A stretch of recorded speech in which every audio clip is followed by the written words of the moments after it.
So super cool moment you're about to see here. Not only is it our 100th episode, but it's also an episode with an icon, someone whose name is on the product that we're about to talk about. And when someone like this says, hey, I'll meet you, but it's got to be at this location, you'll say, okay, I'll drop what I'm doing, get out of the studio and head over there. It also happened to be our first mobile podcast. Charlie did an amazing job, our producer, at a spur of the moment that we had to go to an abandoned train station and meet with this group from the Moet Hennessy private collection. But it was an awesome time. You're also going to notice there's 4 people, including myself, on this podcast, something we've never done before either. But there's a first time for everything. There's also a first time for everything when it comes to trying cognac, which I had never done before. But I learned so much throughout this process. The journey, the actual making of it, it was really cool. And I really appreciated the time spending with the LVMH family and the Moet Hennessy family. Thank you guys for the opportunity to get a chance to do this. I hope you guys enjoy this episode as much as we did making it and tasting all the products they brought that day.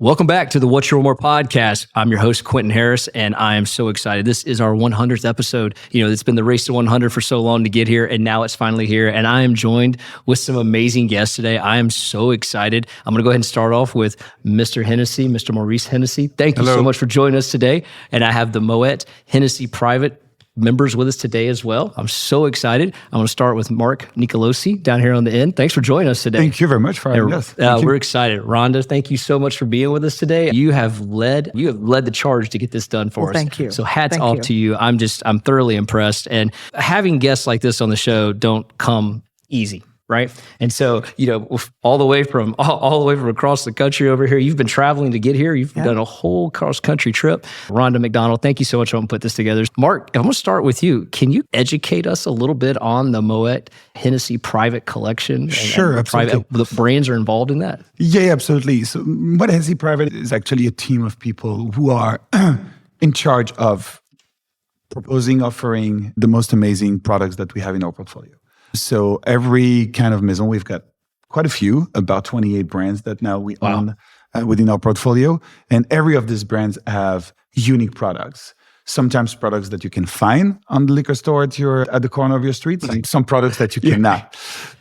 And we are a little bit specialized in this part, more in this part of products you cannot find anywhere. So my team is basically proposing, and we are building this club, which actually is a very limited number of people who are the big enthusiasts, champagne collectors, scotch collector, etc. So to name the brands a little bit more, we're going to talk about Dom Pérignon, we're going to talk about Krug, we're going to talk about, of course, Hennessy. We're going to talk about unique scotch like Glenmorangie and Ardbeg, and many others. As I mentioned, we have more than 25, 27 brands. That's an impressive list. I know of those. I tend to see quite a few of the champagnes in my house. Those are the ones that my wife likes the most. I feel like we're an avid collector from that standpoint. But for some of these other brands, I'm just getting educated on, and I'm really excited to learn more about that. And if it's possible, what I was really hoping is that Mr. Hennessy, could you maybe walk us through, if you don't mind, how it went from a family brand to LVMH? Oh.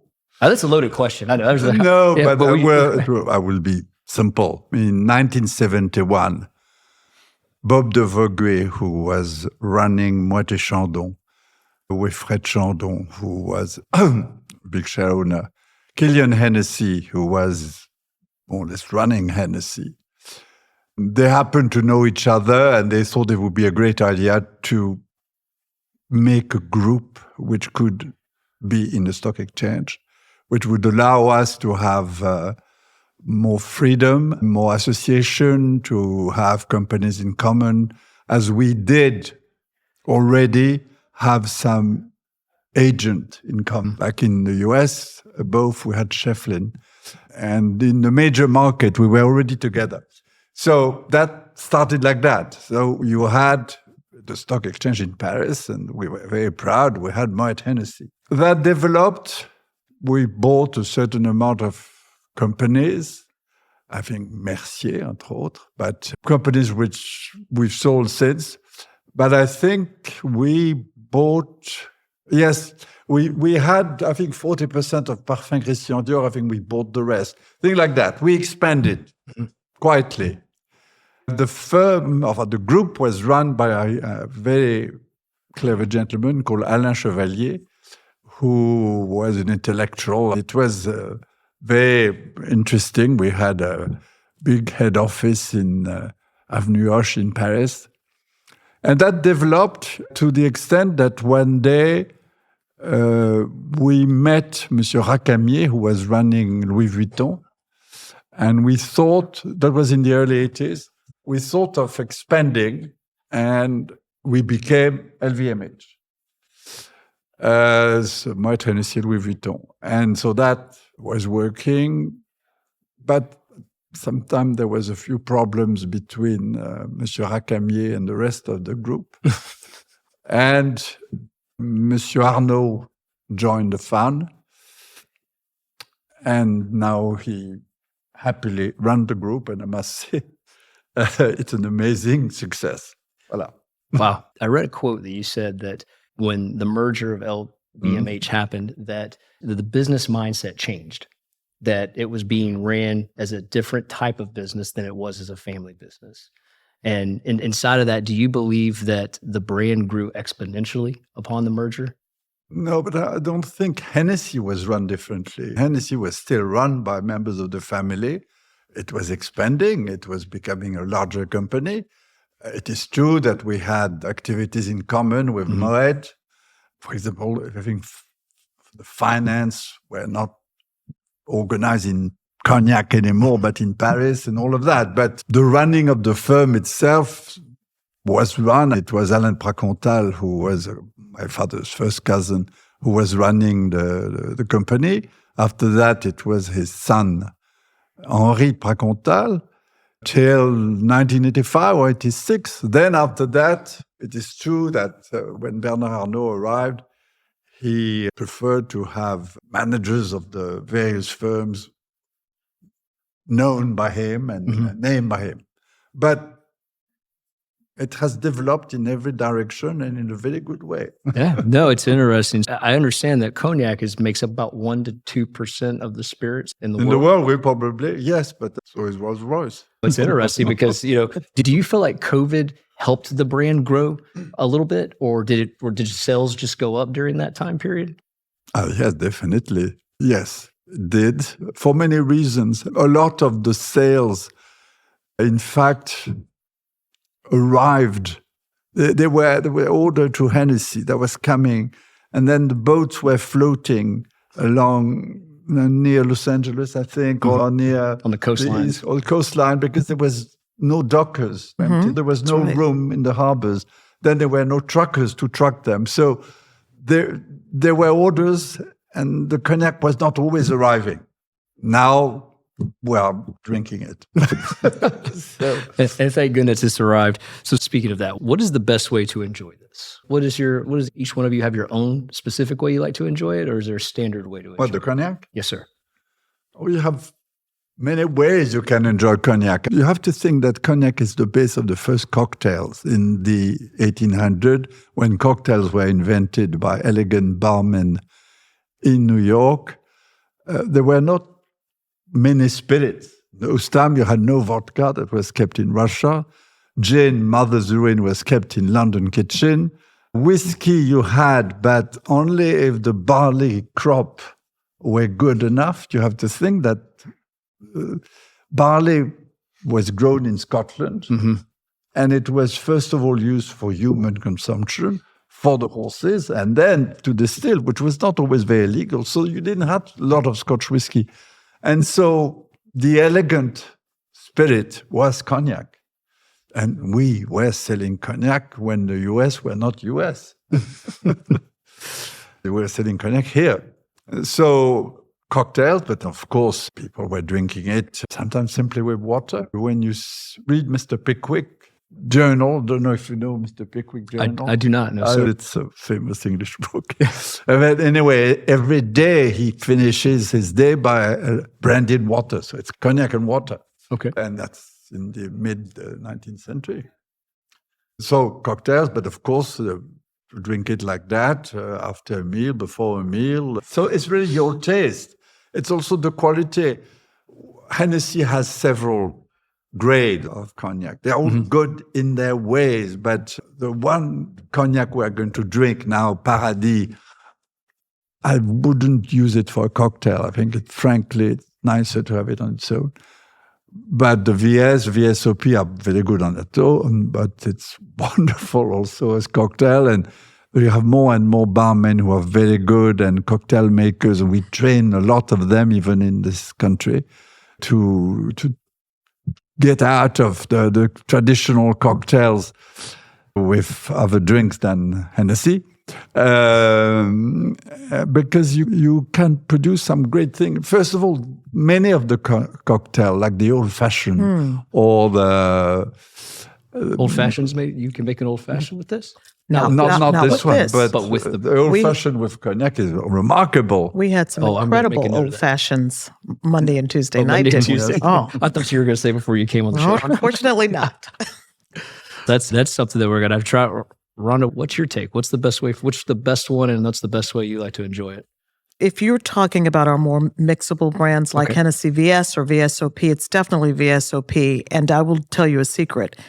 Any cocktail that you can consume with, or you can make with vodka, you can make it with cognac. And you're going to get a much higher quality and a better taste from those cocktails. So like he said, old fashions, Sazeracs, of course, pina colada, a margarita are absolutely outstanding and premium made with Hennessy, especially Hennessy VSOP, which is very superior old pale. Now, if you're talking about our more luxury and our spirit and our rare cognac, it's definitely Paradis for me. Okay. Paradis is the French word for paradise. It's an absolutely exceptional blend of cognac. And this is one that is perfection from the bottle to the glass. So you don't need a splash of H2O or an ice cube. It is perfect, neat. Now I'm just wondering. It's sitting in front of us. Yeah. I think we've got to try it. Absolutely. And Rhonda's going to do us the honor of pouring these. And the thing that I'm interested about this is going to be my first time trying this. And I've heard a lot about it. And I think that before you taste it, Mr. Hennessy needs to tell you how it's made and let you know just how rare and exceptional I would love to this hear is. the journey of this. Okay, so Paradis is a cognac made, like every cognac, by the marriage of dozens, if not hundreds, of various cognacs coming from various farms, various vintages. The cognac is not made in a big factory out of grain, or a grape arriving on one side and cognac.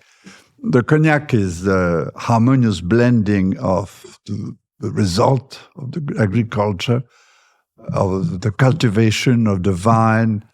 And we have at Hennessy 1,600 suppliers. I'm one of them. I grow myself vineyard. In fact, we are harvesting at this time. So I am harvesting. In 3 or 4 weeks' time, my wine will be ready. We will start distilling. We will distilling the wine twice. Each distillation takes about 12 hours. And we have to finish distillation by the end of March 2024. So that will be the harvest 2023. We will age it out because I have the space. I age it in French oak barrels for several years. And when I need cash, I sell it to Hennessy. That's as simple as that. And there's 1,600 of us who do the same. Some have contract, they sell cognac younger, etc. But all the idea. At Hennessy, we have huge storehouses where we age cognac. The oldest we have is vintage 1800. The youngest we have is vintage 2022 at this time. Wow. But that's it. Then the cognac which you have, Paradis, was a special design in 1979. First of all, you have to know that we have the same family of blenders since 1830, more or less. And Maurice Filiou, who was blender, who created this one, was the 6th generation of his family to work for Hennessy as master blender.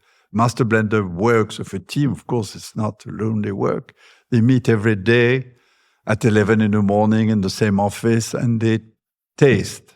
They don't drink, of course, because they have to drive back home for lunch, but they taste with the nose, with the eyes, and a little bit of the tip of their tongue. That is the cognac Hennessy has in stock to see how it's aging.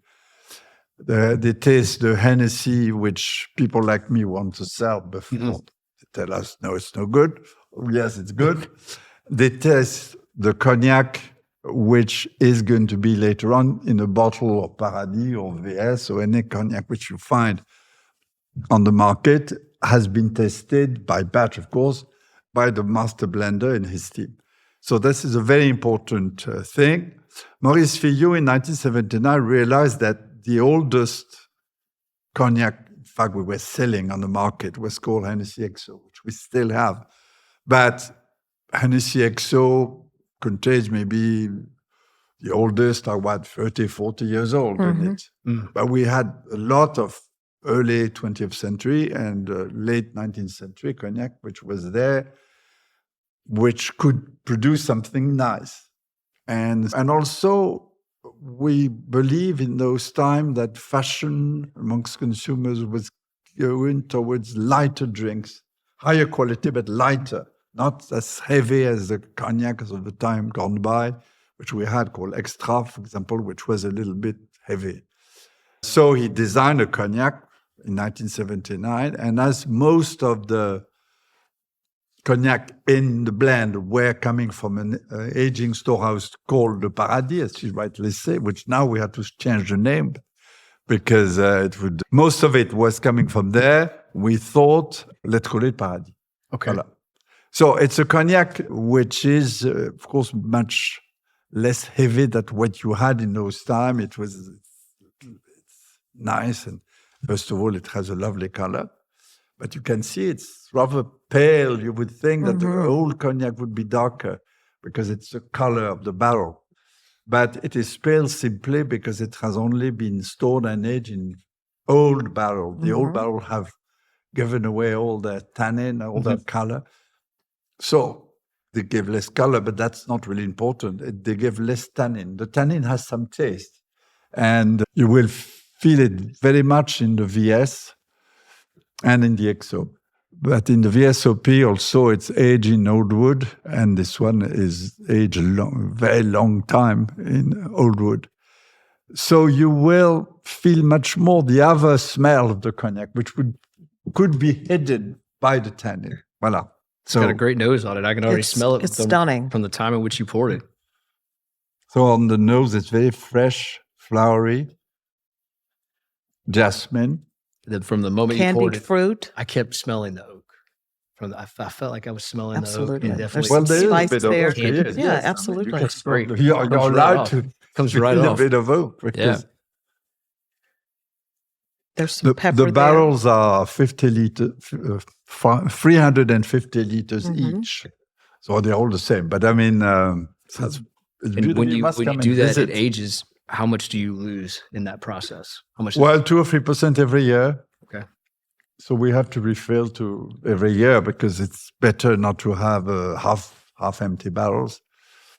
So we refill, of course, but we lose, of course, a lot. If a barrel, if you keep the same cognac in the same barrel without touching it for 50 years, I suppose that you would have only 100 liters at the end. Wouldn't be much left. Refill, yes. Yeah. Shall we try it? No, we could try, absolutely. Some of us have tried it, Quinton. But you were mentioning the how to drink it. For me, Paradis is the ultimate beverage on earth with cigars. If for cigar lovers, Absolutely. I think it's the perfect match. We're here talking about. We're talking about people and time. This is what we're talking every day. This is our. I love the fact you brought that up. It's like a time capsule when you open that up. We're having a piece of history here that we want to share with people. This is what we do. This is what we love to do. This is exactly the purpose of this team, and on bringing to people these amazing pieces. So then what do you like to do? What do you like to share? What do you want to share? What do you want to have with people? I love that. I think this is the absolute best moment for me to get a cigar with friends. Wow. So basically, and you're going to talk, and here you have time, you have sharing, and you have everything that I personally love. And I think Paradis is the perfect. It's beautiful. It's The exceptional. finish on that was the Stunning. candid finish on that was absolutely incredible. It's voluptuous and Oh, it was so good. I mean, it's beautiful. really, really good. Really, really good. Well done. The question is on a bottle, specifically this bottle, what's the age of that? when it's put in the bottle? What is the age of that? Do you mean the cognac itself? Yes, sir. Yeah, but the cognac, it's like a crowd. What is the age of a crowd? In a crowd, you have people who are 85 years old and some babies of 3 months. But the cognac, it's the same. We mix together. So it's a blended. It's always blend, but it's not blended in a sense. Whiskey is blended because whiskey is an aged stuff which is blended often with rare whiskey, very young. Cognac is a marriage of dozens, if not hundreds, of various cognac coming from many sources, many farmers, many distillers, and from various ages. And because the idea is that year after year, despite the fact that the harvests are different because it depends on the weather, we need to find the same taste. And for that, you have to recreate always the blend to make sure that... so the age is not really an age. It's simply you have in that cognac which are 50 years old, cognac probably who are 100 years old, cognac which are maybe 20 years old, and that's it. That's a great way to explain it. But like you cannot sell it as this is a 100 cognac, 100 years cognac. That would be... And I mean, we are not really allowed to sell a cognac with a vintage. If you do, that means you have to age it on the double key, which means that the customs will know when you get in. They have the lock. Okay. But I mean, for us, this is a symphony. It is not a solo. It was very rarely when it is a cognac from one vintage, from one farmer. It's a symphony orchestra. No, this is beautiful. And I now know when the conversation we had when one of our friends was like, well, let's open this bottle, let's open that bottle. And you said, it's not like beer. We can't just open each one and have different ones on the show. You can absolutely see that right now. So this is great. As we start to wrap up here, and you might hear the crowd in the background if you're listening to this podcast, because they're waiting on you guys to come out there and I'm holding you up here. So we're going to wrap up, but I do want to ask one final question. It's said that you like to go to different bars and have a great bartender make a great cocktail for you. And oftentimes you ask them to make the one of their choice and you ask them to make it with specifically Hennessy. What's the funniest reaction you've ever gotten from a bartender when you tell them to specifically make it with Hennessy? Well, it's very rare when a guy doesn't know who I am. Usually I go there with people like Rhonda. No, it is true that they tell you we don't make so many cocktails now with cognac. People tend to drink gin or vodka or tequila. You must promote these cocktail with cognac, which we do. We do a lot, and you find some great bars, not just in cognac. Some great bars, Paris, in New York, in many parts of the world, where young barmen have been trained and they do a wonderful work.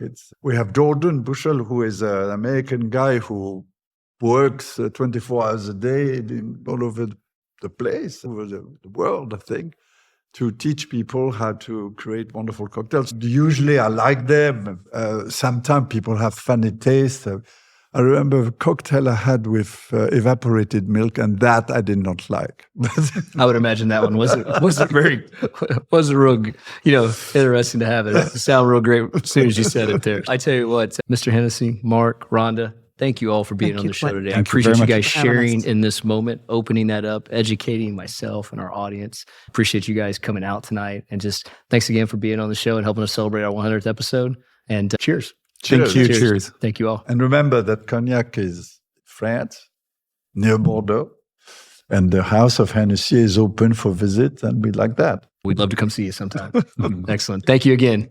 Thank you. Thank you. Cheers. Cheers.